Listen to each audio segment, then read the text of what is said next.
weelka hore makiinada ugu shubeysid meela dhigaysa xoogaa markay xoogaa yar qabowdo oo ku shubay makiinada ma ku shubmay waa kan hadda waa shiideena ujeedii makiinada marka ku soo shubata soo shiiday sidaas qurux badan ku soo baxday hadaartid wax yar aad dabka u deyn kartaa hadaartid sideeda marka shiidatid hore weelka ugu shubanaysa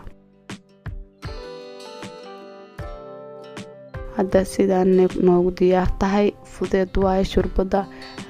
hadaa baritiin caadi ma mar walba sameeysanaysiin ina ka wada heli doontiin arjayna asxaabta qaaliga zaaideen u macaan tahay baashaan sidaan quruxda badan noogu soo baxday weelkeen yar ku soo diyaarsanay waa kan waxaan ina ka wada heli doontiin dhamaantiina asxaabteeda qaaliga oo maasantihiin video ku xugo inta ku kulmi doono assalaamu calaykum waraxmatullaahi tacaala wabarakaatuh